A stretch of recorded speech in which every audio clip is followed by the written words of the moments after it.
हुरैरा का भी ईमान है, बिलाल हबशी का भी ईमान है, खालिद इब्ने वलीद का भी ईमान है, गौसे आजम गरीब नवाज का भी ईमान है। अंदाजा फरमाएं जिसके ईमान की शान ये हो, उसके दिल और सीने की हालत का क्या आलम होगा।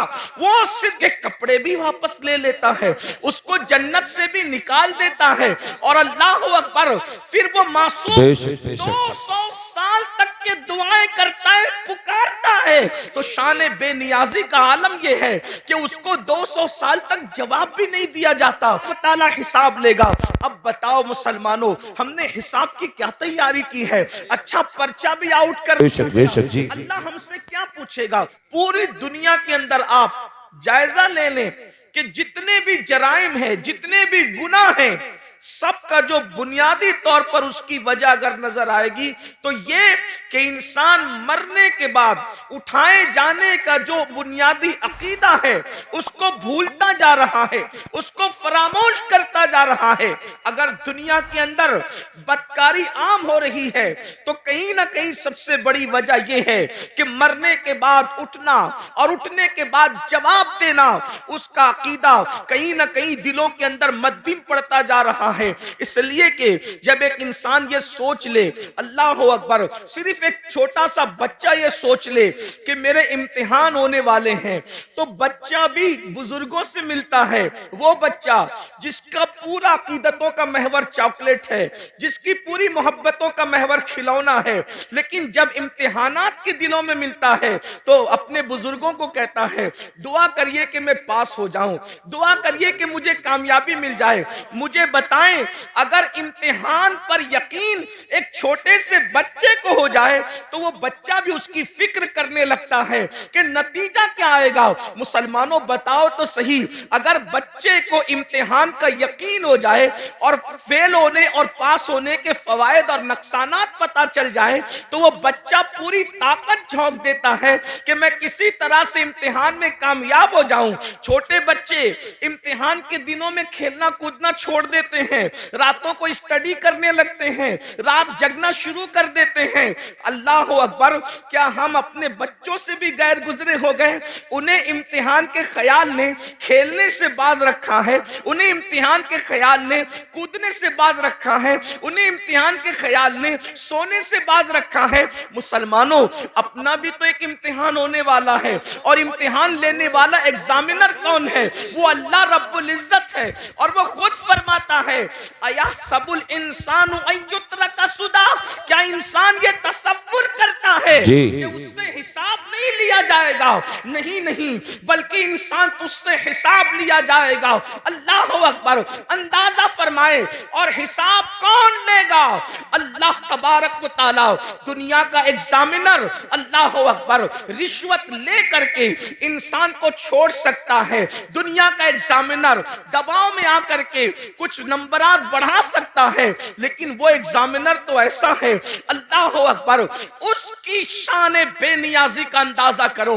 अब जरा तवज्जो फरमाना, उसकी शान बेनियाजी का अंदाजा करो। वो कैसा इम्तिहान लेने वाला है, वो कैसा सवाल पूछने वाला है, वो कैसा हिसाब लेने वाला है। अल्लाह अकबर, कि अगर मासूम शजरे ममनुआ को हाथ में ले ले तो वो उस मासूम से अपनी गैरत की बुनियाद पर उसके कपड़े भी वापस ले लेता है, उसको जन्नत से भी निकाल देता है, और अल्लाह अकबर, फिर वो मासूम 200 साल तक के दुआएं करता है, पुकारता है। तो शान बेनियाजी का आलम यह है कि उसको 200 साल तक जवाब भी नहीं दिया जाता। अल्लाह अल्लाह, अहले सुन्नत के एतबार से हमारा अकीदा यह है कि अल्लाह आदम से नाराज न हुआ था। हजरत आदम ने कोई खता भी नहीं की थी, हजरत आदम ने कोई गुनाह भी नहीं किया था, बल्कि आदम से तो लग्जिश पैगंबराना वाक़ हुई थी, लग्जिश मासूमियत वाक़ हुई थी। उसके बावजूद भी उस पहले इंसान को जन्नत से निकाल कर कपड़े वापस लेकर, जरा यहां पर मैं आप सबकी तवज्जो चाहता हूं, इब्ने अब्बास से लेकर मुफ्ती अहमद यार खान नईमी तक आप किसी की भी तफसीर उठा करके पढ़ लें, हजरत आदम को सिर्फ जन्नत से बाहर नहीं किया गया, बल्कि बल्कि जन्नत का लिबास भी वापस ले लिया गया। थोड़ी देर जरा तवज्जो करें, जिसको मस्जिद मलाइका बनाया जाता है, जिसको अपने हाथों से तख्लीक किया जाता है, जिसकी तख्लीक अपने हाथों से की जाती है, जब गैरत पर आते हैं और शान बेनियाजी का इजहार करते हैं तो कपड़े तक वापस ले लेते हैं, ताकि आगाह हो जाओ, हमारे रहीम और करीम होने पर धोखा मत खाना। हमारी गैरत का भी अंदाजा कर लो। जब मासूम मस्जिद मलाइका बनाने के बाद जन्नत से बाहर जा रहे हैं, और सिर्फ जन्नत ही से नहीं जा रहे हैं बल्कि कपड़े भी वापस दिए जा रहे हैं, तो बताओ तुम्हारी हैसियत क्या है, तुम्हारा क्या अंजाम होगा, तुम कहां रहोगे। और फिर कोई खता भी नहीं है, कोई गुनाह भी नहीं है, लग़्ज़िश पैगंबराना है, उस पर जब गैरत का इजहार ये है। अब मुझे बताओ मेरे भाइयों, जो लोग जिना करते हैं और जिना के बाद वो इस खुशफहमी में मुब्तला हैं कि नहीं मौलाना अल्लाह करीम है, अल्लाह रहीम है, वो हमें जन्नत ही में दाखिल फरमाएगा। कोई लड़कों के साथ बदकारियां करते हैं और फिर ये तसव्वुर करते हैं कि मौलाना अल्लाह तो बख्शने वाला है, वो रहीम व करीम है। जो लोग सूद के धंधे करके हराम लुक्मा अपने पेट में डालते हैं, फिर भी उनका ख्याल ये है कि अल्लाह रहीम व करीम है, वो हमें बख्श देगा, तो वो ये लोग ये सब चीजें नहीं देखते क्या कि अल्लाह रब्बुल इज्जत ने पहला इंसान जो तमाम नबियों का बाबा है, जो तमाम वलियों का बाबा है, जो तमाम सहाबा का बाबा है, यानी सारे इंसानों के जो बाप हैं, उनके साथ इजहार गैरत करके हमें मुतनब्बे फरमाया, हमें तंबीह फरमाई कि हमारी शान बेनियाजी का अंदाजा करो। वही अल्लाह हमसे हिसाब लेगा, रब तबारक व तआला हिसाब लेगा। अब बताओ मुसलमानों, हमने हिसाब की क्या तैयारी की है? अच्छा पर्चा भी आउट कर अल्लाह हमसे क्या पूछेगा, क्या क्या पूछेगा? तो कुरान कहता है फमन यामल मिस्काला ज़र्रतिन खैरन यरा वमन यामल मिस्काला ज़र्रतिन शर्रन यरा। एक जर्रा बराबर नेकी की होगी, अल्लाह तुमसे वो भी पूछेगा। जर्रा बराबर जुर्म किया होगा, अल्लाह तुमसे वो भी पूछेगा। आइए, मुझे बहुत पूछने पर बहुत बड़ी बात याद आ गई है, आप सबकी तवज्जो चाहता हूं।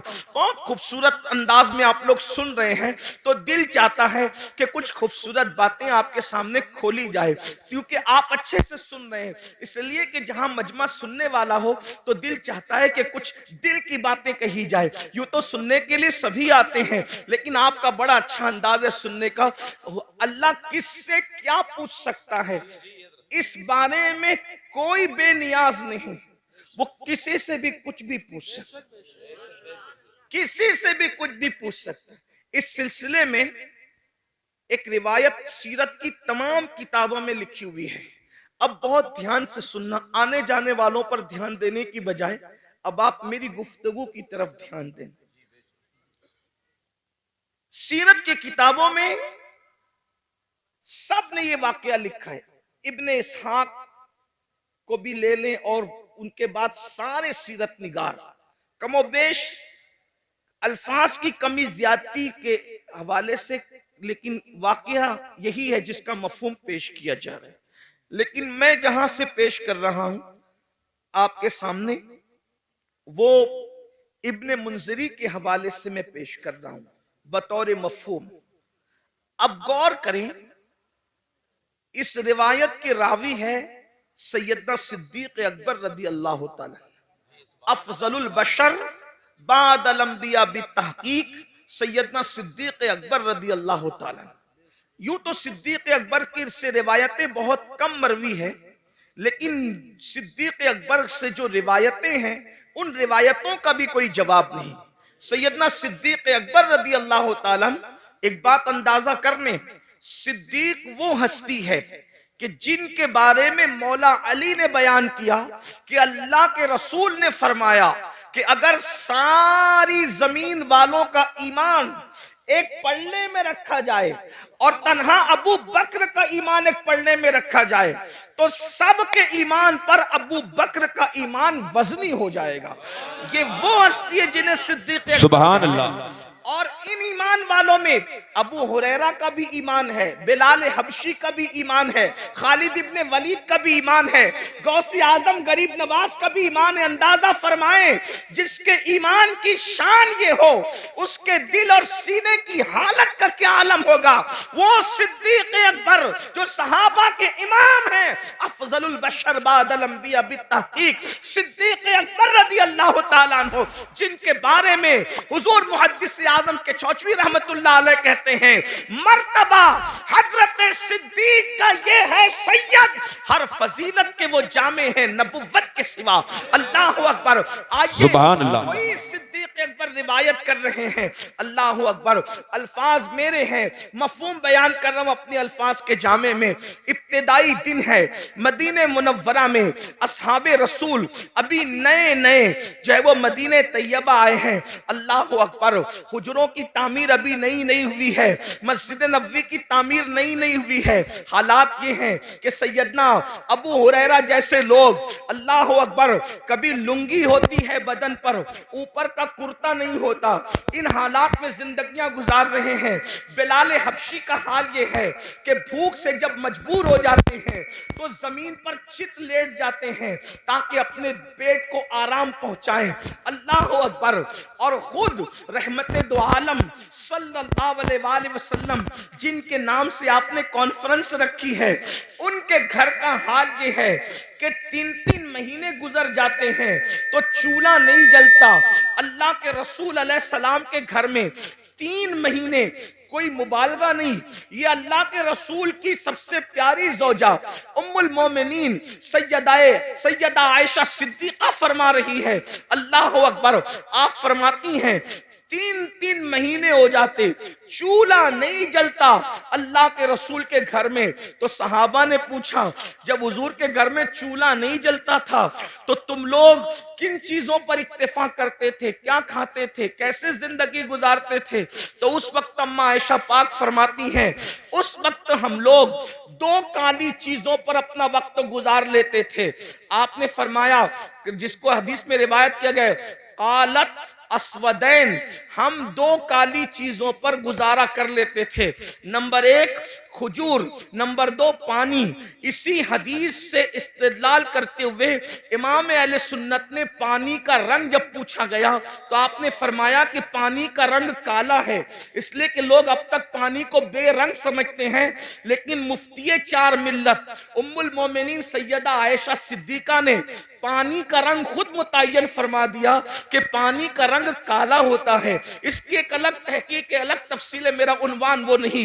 लेकिन उम्मुल मोमिनीन क्या फरमा रही है, हम 2 काली चीजों पर इक्तिफा कर लिया करते थे, खजूर और पानी। अल्लाह अकबर। अब आइए, अल्लाह अल्लाह, हुजूर के घर का ये हाल है। इससे मैं अपने जवानों से ये भी कहना चाहता हूं, ये जो यूपी की जमीन पर 5 वक्त देहात देहात में अजान गूंज रही है, बिहार, बंगाल, शाम, यमन, ये जो जमीनों पर देहातों में भी आवाज अजान की गूंज रही है, इसमें हुजूर अलैहिस्सलाम की मेहनतें कितनी हैं।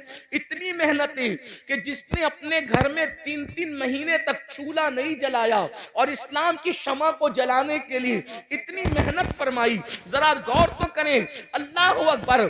जब मुसलमान होकर हम अल्लाह के दीन को पीठ के पीछे डालते होंगे तो उस वक्त रसूलुल्लाह के दिल पर क्या गुजरती होगी, अल्लाह के रसूल अलैहिस्सलाम को कितनी अजियत पहुंचती होगी, कितनी तकलीफ पहुंचती होगी, इसका एहसास करो। क्योंकि पूरा ये जो मजमा है ये सब अपने आप को आशिक रसूल कहलाने वाला मजमा है। मैं आपसे पूछूं, अगर अपना बाप एक वक्त तो भूखा रहकर बिल्डिंग बनाता है और उस बिल्डिंग पर कोई पत्थर फेंक दे तो लोग कहते हैं मौलाना मेरे बाप ने भूखा रहकर ये बिल्डिंग बनाई है। एक टाइम भूखा रह के बाप ने बिल्डिंग बनाई है तो उस बिल्डिंग से आपको कितना प्यार है। ये जो इस्लाम की इमारत तुम्हें नजर आ रही है, ये जो कुरान की इमारत तुम्हें नजर आ रही है, ये जो दीन की इमारत तुम्हें नजर आ रही है, ये जो नमाज, रोजा, हज, ज़कात की ये खूबसूरत इमारत तुम्हें नजर आ रही है, इसमें रसूलुल्लाह ने 3-3 महीने तक घर में चूल्हा नहीं जलाया। 3 महीना किसको कहते हैं? अल्लाह अकबर।